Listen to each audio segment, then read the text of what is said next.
College football nerds here a week early with our Alabama LSU preview, and we're probably going to run a second model that we'll post next week that will include the games that are played this week since the opponents of each team matter. But we thought this one, with both these teams having an off week, we thought we'd give it a little time to breathe out on YouTube, give y'all plenty of time to watch it and listen to our discussions. So we're going to go ahead and get into it. Want to remind y'all, as always, please help us out a whole lot. Hit that subscribe button. Hit that notification bell. We'll wait. You've already done it? Okay. Josh, this game, obviously huge, obviously massive. And we've talked about it in our top 10 this week. We've got them either 2 or 3. There's a lot of discussion that the loser of this game is still in the playoffs. And I don't think it's just because of SEC hype or whatever. I think both of these two teams are legitimately elite.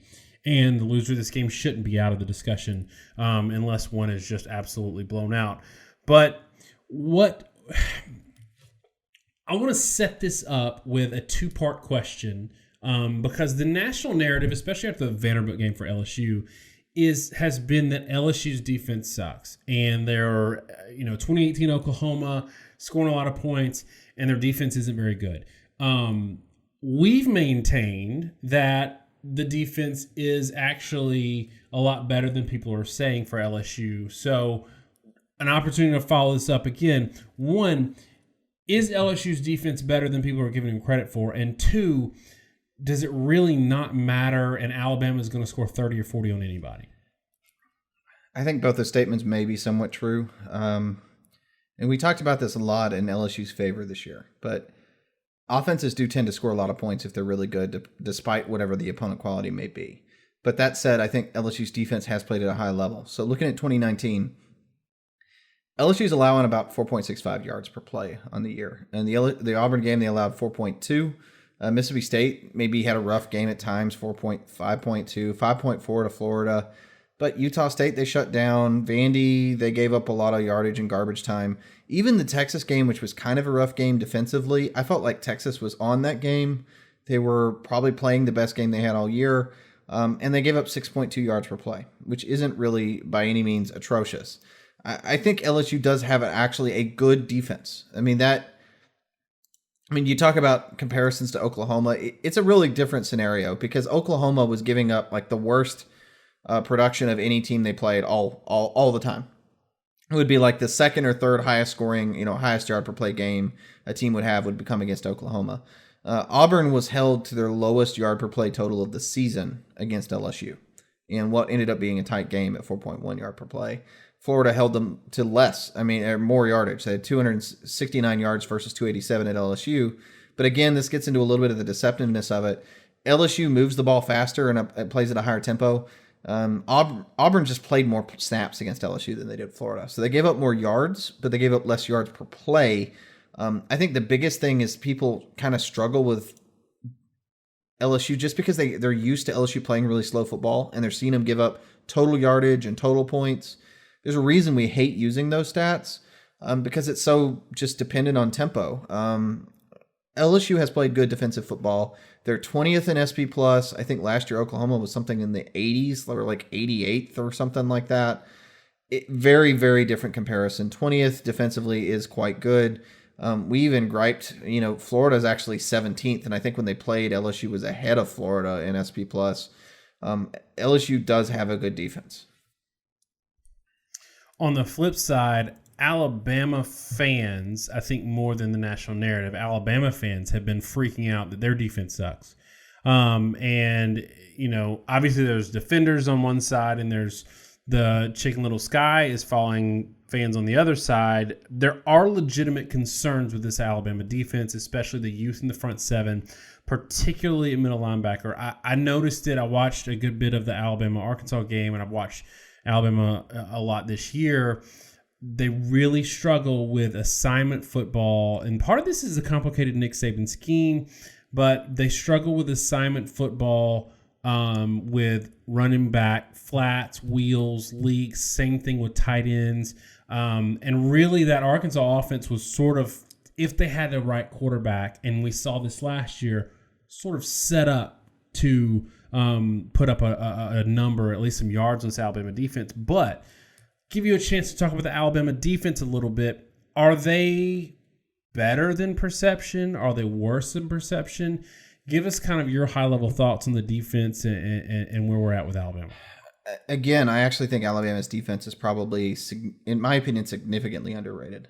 And we talked about this before because I think the two of us, we disagree on this point. Maybe this is a little bit more how much I tend to look at the stats for these things and less my own eyeballs sometimes. Alabama has the problem that LSU has, but worse, because Alabama is not. It's a weird thing that Alabama's played worse opponents, which means that they've been in games where Alabama's offense has been able to just annihilate teams over and over again. And as a result of that, they scored so quickly in a lot of these games that their defense has played a ton of possessions, and they've played a ton of garbage time. And I think in a lot of people's viewpoint, they look worse as a result. But the advanced stats that throw out garbage time love them. Alabama's 8th in the country in SP Plus defense. That's LSU's 20th. Again, Florida 17th. Auburn is 10th. Alabama is a higher ranked defense than Auburn in SP Plus, and that's just blind, objective, neutral metric. And when you go back and look at Alabama and some of the games that have been sort of viewed, I think, by some as struggle games, they either weren't that bad or were actually pretty good.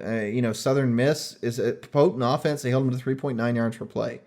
Duke, they held them to 3.8. Tennessee, which, Duke didn't score in that game, but still, that was with early in the season, 204 yards of offense. Tennessee, 3.8 yards per play. Arkansas, 3.8 yards per play. If you're holding a team under 4 yards per play, you've shut them down.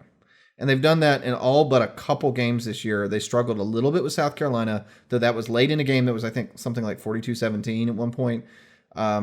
They struggled a little bit against Mississippi. Again, Ole Miss had a lot of garbage time scores. And Texas A&M, again, sort of a similar story. I think Alabama actually has a very, very good defense. And statistically, they have a top 10 defense. On stats, on paper, they are a top 10 defense. The question is whether the defense actually lives up to the statistical billing, using your own eyeballs, how much you concerned, and I think can be rightly concerned with their inability to stop teams from converting third downs or inability to get off the field. Not all that different from LSU, but the struggles, I think, are different. Where LSU, when they've struggled sometimes with teams being able to run the ball a little bit on them, just been able to move the ball in general. Alabama just screws stuff up and gives plays in inopportune moments. But play to play, snap to snap, if you're not noticing them, Alabama is actually a top-end unit defensively. I think all of that's fair. One of the concerns I have with Alabama, if we're talking about this game in particular, is one of the things I saw from the Alabama-Clemson game last year that I've kind of felt with Alabama for years now is that they're so used to dominating teams with their defense that when they play a team who offensively can show that they can keep up and trade blows with Alabama's offense, they kind of freak out. They kind of overreact. They kind of start doing things uncharacteristically bad. They start calling the game a little differently. It's almost like they're just so used to dominating, and that they can dominate even really good teams, even elite teams. But if there's a team that offensively can put some points up on their defense early, then it seems like the team sort of falls apart around it. And I think that's what happened at Clemson. And I think there's a potential of this to happen again, where early, especially in scripted drives, these young linebackers are taken advantage of. And then we see that this game turns into a shootout and maybe Alabama just doesn't mentally know how to hang. I know that's a weird statement because they're so dominant, but it's just something I've felt. The other piece of this that scares me a little bit if I'm an Alabama fan, you said early South Carolina or late South Carolina, but early South Carolina had a number of good drives and a number of times where they just plowed Rico Dowdle up the middle for 7-8 yards a carry, and he kind of had his way early. They haven't faced a lot of good rushing attacks, and we're not super high on LSU's rushing game. Edwards-Hilaire is a good, not elite back, but the fact that they haven't seen a lot of great running backs, and we have seen that pile get moved, that offensive line get moved, That scares me a little bit, not necessarily in terms of, you talked about total yards a little bit, and we talked about it before the show, just in our notes, how few total yards are given up. I'm concerned about Alabama getting off the field on third down. And I'm also concerned that if Alabama scores quick, that their defense that doesn't have a lot of depth is going to get into the fourth quarter and have faced 90-plus plays. I think that's all sort of fair. And maybe this transitions to the next point. I think this game will really largely be defined by the defensive line and the offensive lines. There's a lot of focus on the talent and ability of the offenses and the quarterbacks. The thing that defined the Auburn game and why that game ended up being close, and I'll say it really wasn't as close as the score, right? Auburn scored at the last second in a sort of a prevent mode, and they ran out of time. LSU was frankly kind of getting whipped on the offensive line. And they were, I would say, arguably maybe even getting beaten on the defensive line, even though really Auburn was partly due to quarterback play, partly due to a lack of having anybody that's a high-end complete running back, weren't able to exploit it at all for the most part, except for a couple big plays by DJ Williams. It was the ability from Auburn's front to really dominate, especially early, dominate LSU's front. And LSU just couldn't quite cope with it. And the offense was sort of slowed down to a level that we hadn't seen. I don't think Alabama's front's as good as Auburn's. Let's be really clear. The question is, how close are they or are they not? How far is that gap? Because if Alabama had Auburn's front, I would probably comfortably pick Alabama in this game. I mean, would you agree with that? Maybe. I think the real difference is Alabama has had depth issues. They've had issues pushing it, the pocket consistently. It's been partly due to injury. LeBron Ray's been out of the matchup or the lineup for most of the season. I don't know if he will or will not be in it. And I have no idea at this point if LeBron Ray will be a starter for Alabama in this game. And it's more notable than most because they've had to play a true freshman in his place. Their ability to control or not control the line of scrimmage will be important. And on the flip side, LSU has struggled to generate a pass rush. And when they put guys in, they're playing guys like Ika. They have, I think, to a certain extent gone bigger to deal with the fact that their run defense wasn't phenomenal last year. And their run defense has improved significantly. I mean, the percentage of opponent averages allowed is 69%. They're an elite run defense, statistically. They were not last year. We were pretty critical of them for that. But I do think the result of a lot of that, the result of playing Shelvin so much, even guys like Farrell are big players, they're slower, and they're having a hard time rushing the passer, and they need to be able to affect Tua. Those two things, to me, are going to define the game. It seems obvious. Everybody says the line of scrimmage wins it. But I think those are the things that matter more than the quarterback and skill position play. Yeah, and you mentioned Tua. We should have talked about this at the beginning. We're doing this preview with the acceptance of the all but fact that Tua is going to be in this game and be healthy. I actually think he'll be healthier in this game than he was against LSU last year with the knee situation. This surgery, and there's some video floating around from him last year practicing 16 days after the injury. That was far more severe than this one, and the recovery time was far worse than this one. Tua is going to be fine. I think there might be a slight pain tolerance issue, but he's going to be in this game. He's going to play. That's really a non-issue. Speaking of Tua, and speaking of that pass rush, the one thing that does concern me if I'm an LSU fan is, look, Chason, I think you said he's had 2 sacks this year. This LSU defense has elite players in the secondary, some good linebackers and some good run stopping defensive line. But if they're not getting to Tua, and Alabama's offensive line has really gelled, if they're not getting to Tua, it's going to be a long day for their defense. I don't see them, and I think this is the case, I don't see them holding them in the 20s, just even if Alabama can't run the ball. Just for the fact that LSU's pass rush isn't elite, and you need, like last year, we saw what affected Tua. It was Mississippi State, who had by far the best pass rush in the country, and Alabama still won that game pretty easily. So let's go ahead and get in the model and have it drive some of our discussion with, again, the mention that the model we'll refresh the model and do another quick hitter video the following week, the actual week of, to just see if anything got moved around with some more data from another week of football. Sure. So given the magnitude of this game, I think it probably bears mentioning what the model is, at least the short version of it. It's a per play model. So we don't look at total yardage stats. We try to factor out tempo as much as possible, look at how you did on a play-to-play sense. It's entirely relational. So we look at how you did against your opponents, how your opponents did against everyone else, whether you met or exceeded expectations in different ways. We draw a picture of your team based on that. Then we look at your opponent and sort of predict a matchup. And the key when we make a matchup here is we look at the two teams and we allow the model to draw its own picture of what has or has not mattered for each team. So different teams score in different ways. Different teams respond to things in different ways. We just did a model with Florida and Georgia where you have a really interesting result where Georgia is expected to outproduce Florida from like a stat perspective. And the model actually thinks Florida wins because Florida has just been a lot more consistent at being able to generate points than Georgia. And Georgia just, their offense is clunky and they're inconsistent offensively and they kind of do stupid things that waste a lot of yardage.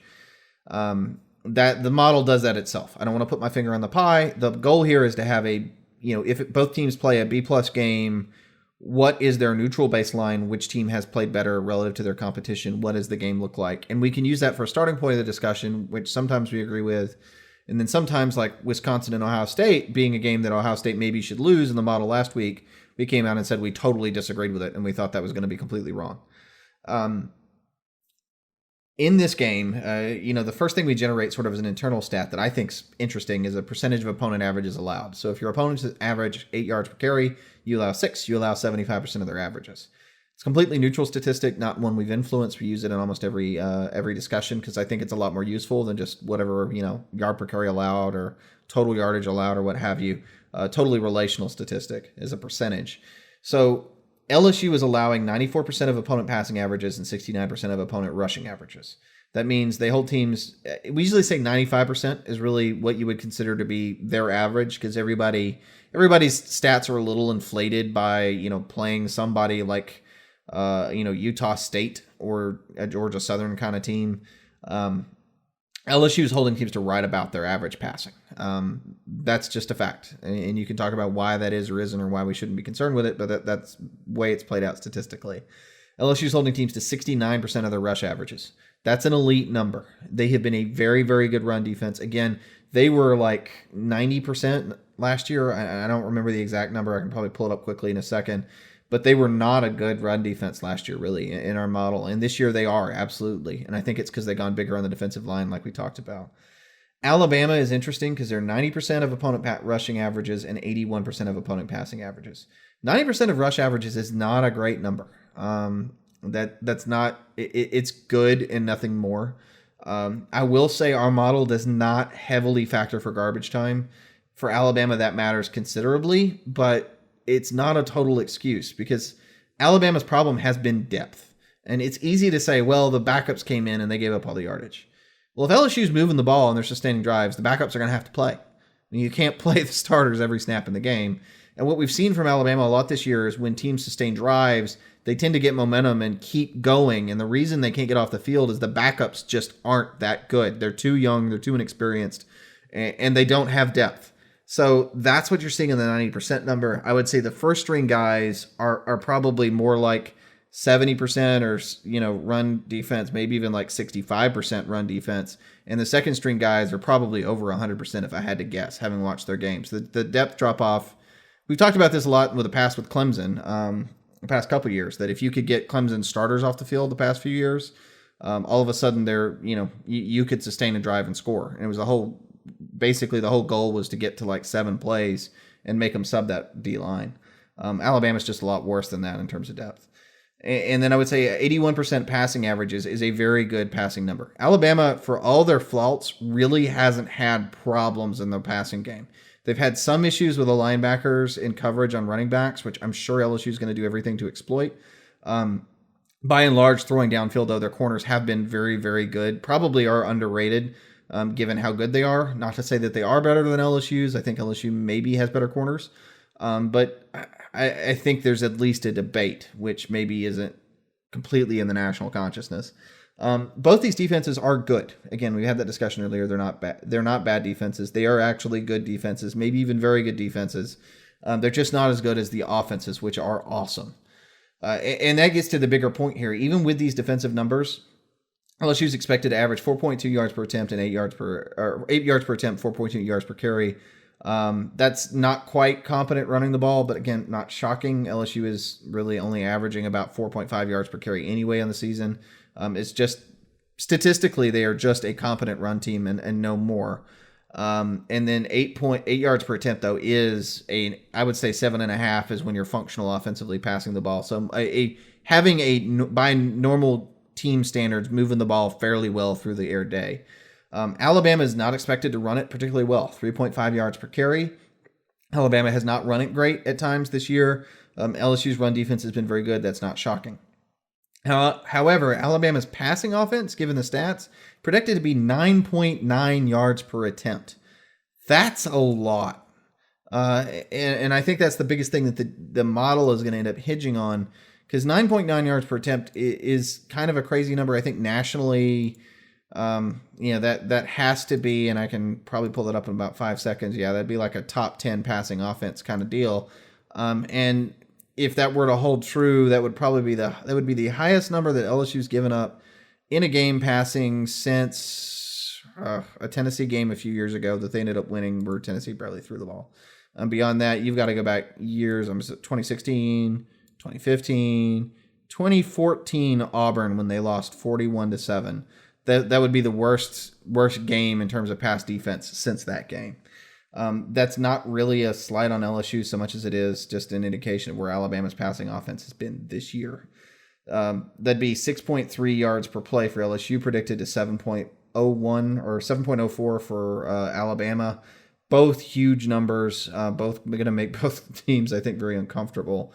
Total scoring prediction based off that is Alabama 44, LSU 38. All right, so I know you just talked a lot, but I'm going to throw something back to you pretty quick, just based on what I took from the numbers and what I've seen from this Alabama team this year. You mentioned that Alabama is predicted to struggle against the run, and I think they will struggle. Predicted to struggle running the ball, and I think they will struggle running the ball. We have seen at times this year, even against Duke, where they had some sluggish starts running the ball. The offensive line's come around. Najee Harris looked good, although he did get banged up a little bit in this game against Arkansas. Is it a unique situation this year, maybe this year and last year for Alabama, that it almost does not matter what the running numbers are? Like, they don't have to be good, and Alabama can still score gobs of points because their passing offense is that good. We've seen this before in different games. I think the biggest example I can think of is some of the previews we did for Clemson and Alabama in national title games, where a couple times we sort of mispredicted it, because we noted that Clemson would be a run-first team, and we said Alabama should be able to slow down Clemson's run game, and the offense will be good, but not necessarily great, and they'll score 25 points. And then Clemson walks out and scores 40 or 45 or 44, right? And the reason for that is Deshaun Watson or Trevor Lawrence, or in this case probably Tua, a lot of times can step into a game where the run game isn't working and just say, okay, fine, well, the run game isn't going to work. We're going to go 4 wide, and we're just going to throw it 3 out of 4 plays. Run it occasionally to make you respect the run, and we're just going to throw it down the field. That can happen, and I think both teams are capable of it, Burrow and Tua, to go to almost a solely pass offense if the run game's not working. And unlike what happened with LSU Auburn, where LSU was really never under a lot of pressure that Auburn was going to put up points, if they're in a situation with both these teams where they know the opponent is going to put up points, I think they can both go pass first and be able to put up a number, even if they're running the ball for, as predicted here, 4.2 or 3.5 yards per carry, which is definitely not enough to score 40 points running the ball. So if we're looking at who Alabama's played this year, and you did mention, You mentioned that backups matter. Garbage time does matter to some extent. I don't think it matters as much in terms of like the 31 that Ole Miss put on Alabama. It was 52-17, and then they scored a couple of touchdowns, literally 2 quick touchdowns. One, I think, was with 4 seconds left on the clock. But 31 to Ole Miss, 28 to Texas A&M, 23 to South Carolina. If they're giving up these kinds of points, even with garbage time, do you think there's some scaling concerns for this defense against an offense that can put up points in that, does 23 to South Carolina translate to 35 against Joe Burrow and LSU? If you want my honest opinion, and it may differ from yours on this, but I'm not as concerned about it. And I'll explain because of why scaling matters. And we talk a lot of our show and a lot of our analysis when we talk about these games is based around this idea of scaling. That I think the way we gained some credibility was talking about spread offenses and how a lot of spread teams don't translate when they play really high-level teams. When we talk about spread, more like the zone read spread stuff, not the newer RPO, which is more vertical. One of the first things, we talk about this a lot, but our model actually predicted Ohio State would beat Alabama in 2014. Why? Because Alabama had major issues with scaling with Blake Sims in offense. They were not very vertical, whereas Ohio State had a great scaling offense at the end of the year. They were able to throw the ball vertically really well. The flip side to that, though, is how the defense scales. So if you're playing a team like Wisconsin that is pretty well assignment sound and they're big and physical and stop the run, sometimes those defenses, whatever their cracks are, they kind of break when they face a really explosive offense. And Michigan, heaven knows, we've talked about it way too many times. Dan Brown's offense does not scale with really good Dan Brown's defense, doesn't scale well with good offenses. That's common knowledge, but if you've watched our channel, we really, truly, not just trying to toot our own horn, we've talked about this for about 3 or 4 years now. It was a statistical fact that people finally picked up on last year because of the massive blowout, but it was a problem. And it really comes down to the fact that certain teams can't handle man coverage. They don't have the athletes to deal with man coverage. Maybe they don't have the pass rushers, but just like Michigan last year, they got the pass rushers. They just really didn't have the athletes and the scheme to create disruption, to stay with guys and bump and run. Because when you play explosive offenses, you can't just sit back in a zone and sort of keep everything in front of you. They're going to have plays where they block it, and they're going to throw the ball 40 yards down the field. And your guy's got to be able to stay with him, and he's got to be able to play the ball in the air, or you're going to give up a big play. Alabama's problems to me this year have not been the big play. They are one of the better teams in the country in terms of long passing plays. They don't give up a lot of deep plays. They've had some issues with penalties, but their struggle has been more getting off the field on third down, linebackers being exploited, at times a little bit with a run. I think that's a problem that will give up points, and I'm not saying that it's a huge issue for LSU, but I don't think it's a fatal flaw for Alabama. Because while I think that will let LSU, in my view, probably will let LSU get 30 plus on this game, it's going to be 30 plus by having to drive the field. The thing that breaks you is like Oklahoma last year, where you can't tackle, and you play in Alabama and they hit a pop pass and it just goes, and they hit a play and it goes. Or Wisconsin, when they were playing again Ohio State a few weeks ago, Wisconsin would sort of bottle up Ohio State, and then all of a sudden J.K. Dobbins would get the ball on the edge, and he was just faster than the linebackers and safeties at Wisconsin, and he was gone. Alabama does not have that problem, and that's the thing that would scare me from a scaling perspective. But the secondary is good. They are very talented. They do have a pass rush. They are likely to give up a third down or something like that when they shouldn't, but they generally are not going to get necessarily burned over the top. And I think that's the thing that scales okay. So LSU is going to get theirs, but it's not going to be like a break the bank open thing where LSU just puts up 50. Again, last point with that, it's the Clemson-Alabama game example from last year. Why did that game get out of hand? It was that Alabama had a major deficiency at pass rush, and they had a major deficiency at corner.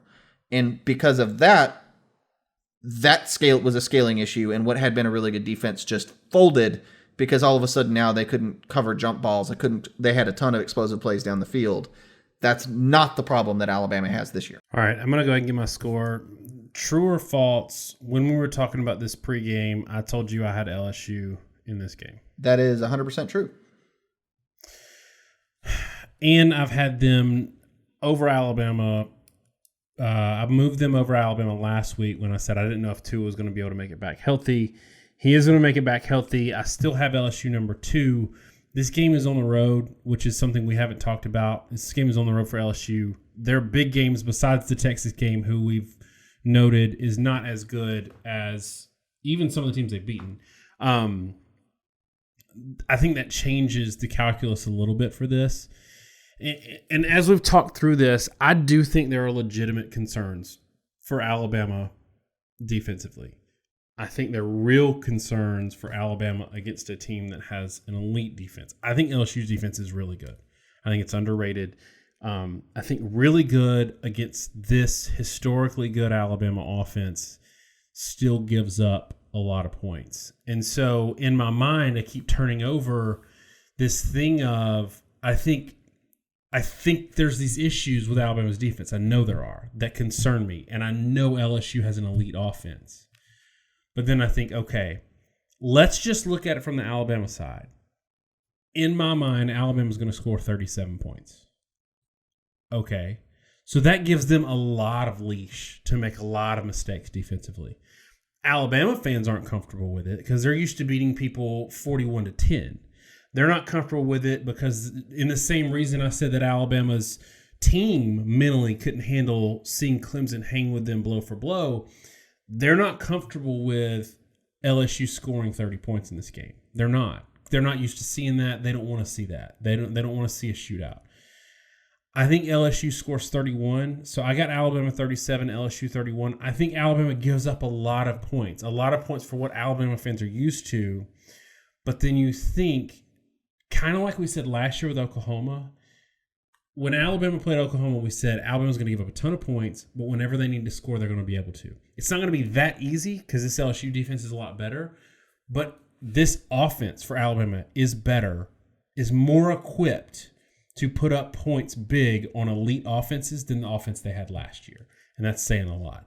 I don't think either team is going to have a pass rush in this game. We noted this in the Auburn game. Auburn fans are complaining legitimately about holding in that game. That's SEC refs in big games. They do not call holding. Terrell Lewis is not going to have a big game because he's going to get held all night. Chase Young's going to get held all night, and it's not going to get called. So I think both of these offenses are going to have room to breathe.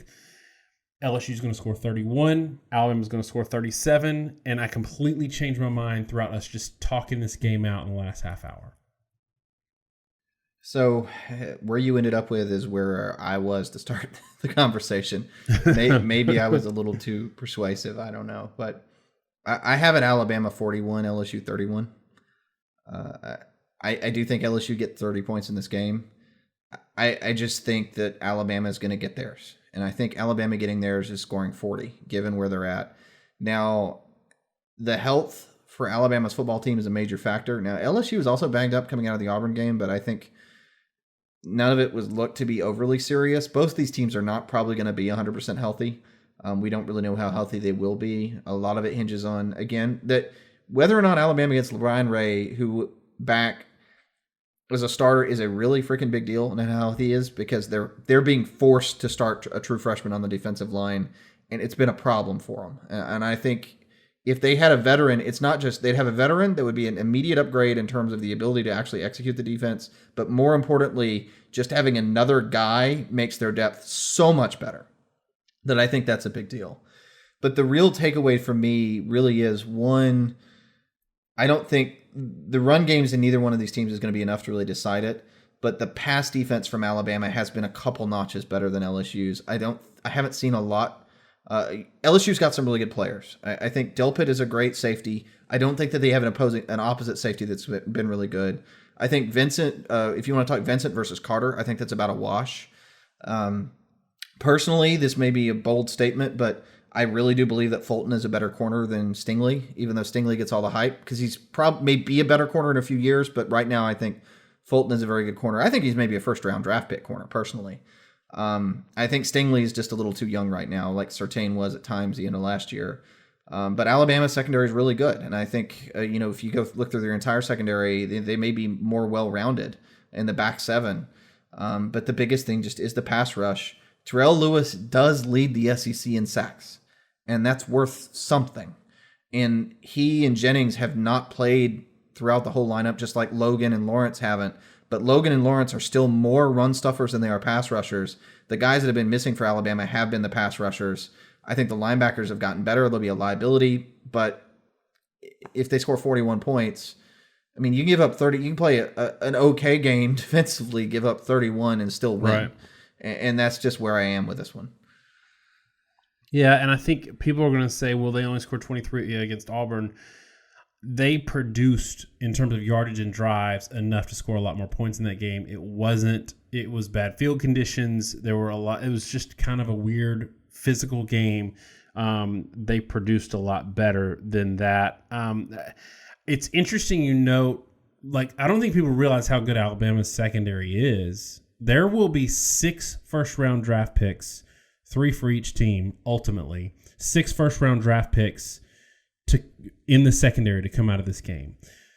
The difference is Stingley is a freshman, and while he is elite and will probably get an interception in this game if they throw at him, he will also get thrown at and have a bust. And LSU fans are going to be beside themselves because we said this last week. I mean, Florida threw at him and had success, and Alabama will have success.